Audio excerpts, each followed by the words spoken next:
घूंघट, ओला, पर्दा, धागा, कर लिया जब यो मतलब का था। आज इसका मतलब ये है, 21वीं सदी में यो सब के है। 21वीं सदी में यो सब के है। अपनी मानसिकता का यो बोझ बदलो। घूंघट को लेकर अपनी सोच बदलो। घूंघट को लेकर अपनी सोच बदलो। घूंघट को लेकर अपनी सोच बदलो। किसी भी मनुष्य को अपनी जिंदगी जीने का अधिकार है, आजादी के साथ, सम्मान के साथ और बराबरी के साथ। ये मानव अधिकार मेरी और आपकी नहीं, बल्कि देश के संविधान की भाषा है। लेकिन घूंघट निकालना एक प्रथा नहीं, बल्कि हनन है। एक औरत की आजादी छीनने का, उसे बराबरी का हक दिलाने का। लेकिन घूंघट के कारण औरतों को कितनी तकलीफ उठानी पड़ती है, आइए देखते हैं। अरे अरे देखकर, अरे समझ। अरे इतनी बड़ी लुगाई तने दिखाई ना दी। अरे मैंने दिखाई भी दिया, मैंने हॉर्न भी बजाया, तने कुछ दिखाई सुनाई ना पड़ता। भाई सुनाई तो पड़ता है, पर इतने बड़े घूंघट में दिखाई ना पड़े।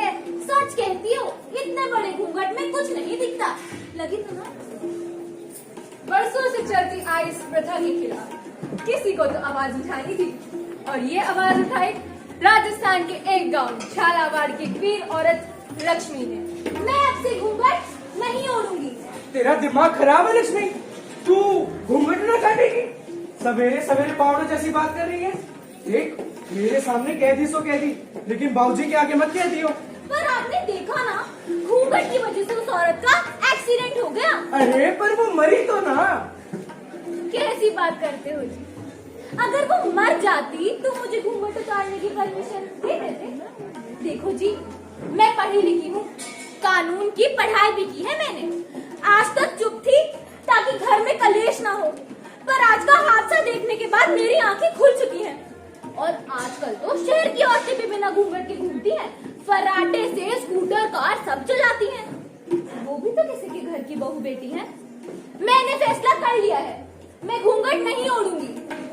बात तो यो ठीक ही कह रहे हैं, मैं घूंघट ओढ़ के देखता हूँ।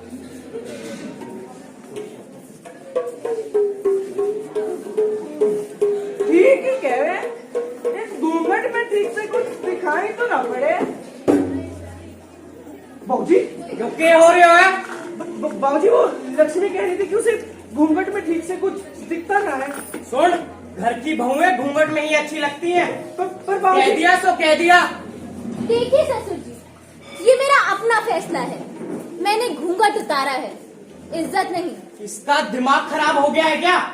रणधीर चौधरी, पूरा गांव जिसकी बात मानता है, उसके घर की बहू की ये मजाल। गांव वाले हमारी इज्जत करना बंद कर देंगे। अरे बहू, कम से कम बुजुर्गों के आगे तो घूंघट काट दिया कर। ससुर जी, जब आप अपने बेटे के लिए मुझे पसंद करने आए थे, तब तो आपने नहीं कहा कि घूंघट करके आ। तब भी घूंघट में ही पसंद करना था ना? और तब एक नहीं 5-5 आदमी आए थे बहू को देखने। मैं ऐसी बहू को घर में नहीं रख सकता। कुछ समय बाद सरपंच के चुनाव है, एक भी वोट नहीं मिलेगा अगर ऐसी बहू को घर में रखा तो। देख रमेश, तेरे पास दो रास्ते हैं, या तो अपनी बीवी को समझा ले, नहीं तो मेरा घर छोड़कर चला जा। तेरा मेरा रिश्ता खत्म। बाबूजी, मैं गलत का साथ नहीं दे सकता। इस मामले में मैं लक्ष्मी के साथ हूँ, और रही बात घर छोड़ने की, तो वो जैसी आपकी मर्जी। चलो लक्ष्मी। लक्ष्मी के इस फैसले से रमेश और लक्ष्मी को घर से अलग होना पड़ा। एक और मनुष्य सुबह जब सूर्य देवता ने आग भी नहीं खोली थी, चारों तरफ अंधेरे की काली चादर, घूंघट ओढ़े शौच को जाती नीलम को क्या पता था, एक राक्षस उसे निगलने के लिए तैयार बैठा।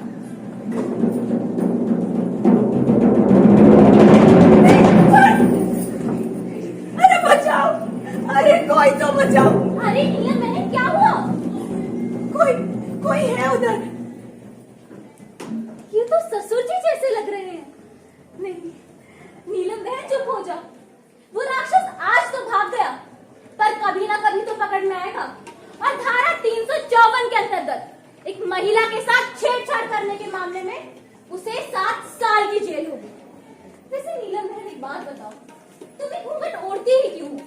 अगर आज तुम्हारे सर पर ये घूंघट ना होता तो तुम उस अपराधी को पहचान सकती थी।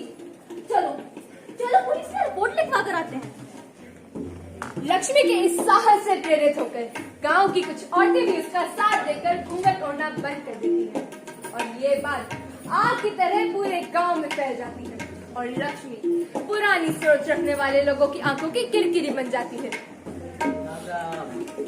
अरे भाई सुना तुम लोगों ने, चौधरी रणधीर की बहू लक्ष्मी ने घूंघट काटना बंद कर दिया है। बात तो तेरी सही है, कम से कम शक्ल तो देखने को मिलेगी, साथ टाइम भी पास होगा। और भाई लोग, उसके साथ साथ गांव की और औरतों ने भी घूंघट काटना बंद कर दिया है। कहीं हमारी बहू बेटियों ने उसका साथ दे दिया तो? इससे पहले हमारी गांव की बहू बेटियां भीड़े, हमें लक्ष्मी पर लगाम लगानी होगी। राम राम भाइयों, ठीक हो? ठीक है चौधरी। अगले हफ्ते सरपंच के चुनाव हैं। आप सब मुझे वोट देना, फिर कसता हूं इन सबकी लगाम। क्यों भाइयों, साथ दोगे ना? क्यों नहीं चौधरी, हम तुम्हारे साथ हैं। चौधरी रणधीर जिंदाबाद, चौधरी रणधीर जिंदाबाद, चौधरी रणधीर जिंदाबाद।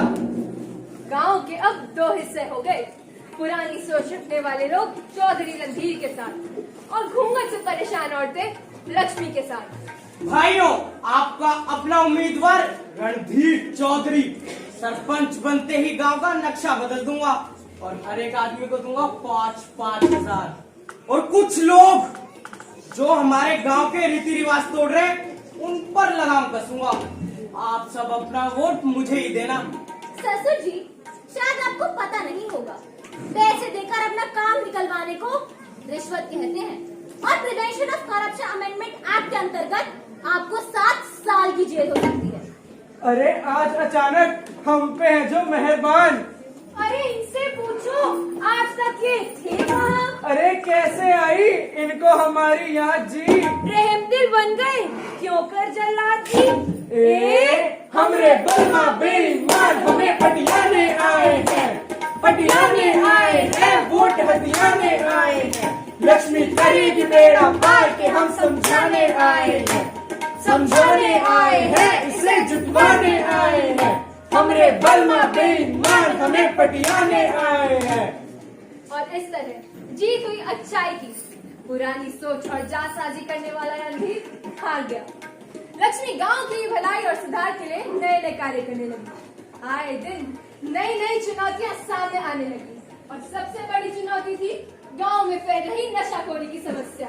जैसा कि हमने अपनी चुनावी घोषणा में कहा था, इस गांव को नशा मुक्त करवाएंगे। पर हमने शराब के सारे ठेके तो बंद करवा दिए ना। नीलम बहन, आपको शायद पता नहीं होगा, शराब के ठेके बंद करवाने के बाद गांव के लोग बाहर से शराब पी कर आते हैं। नीलम बहन, लातों के भूत बातों से नहीं मानते। तो फिर क्या करना होगा? हमें उन्हें समझाना होगा, नशा बुरी चीज है, जहर का ये बीज है। नशा करोगे जल्दी मरोगे, नशा करोगे जल्दी मरोगे। गांव के बाहर से जो सड़क आती है, वहाँ हमें पहरा देना होगा, खासकर रात को, जब ये शराबी चुपके से गांव में घुसने की कोशिश करते हैं। तो आप सब आज रात के लिए तैयार हो ना? हाँ, हम सब तैयार हैं, हम सब तैयार हैं। आज रात को लक्ष्मी और उसके साथी पहरा देंगे, लेकिन आज नहीं छोड़ेंगे। कुछ हथियार और रख लो, पिछला सारा हिसाब किताब बराबर करना है। आज छोड़ेंगे नहीं उन्हें।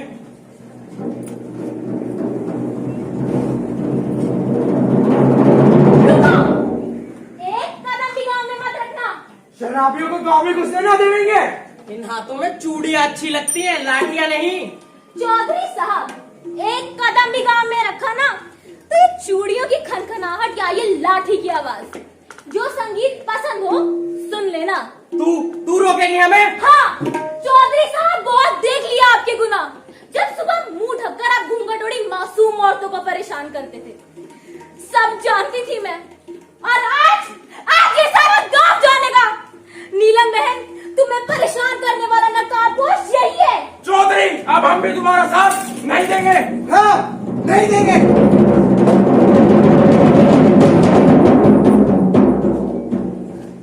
चौधरी, जा घर जाकर आईना देख।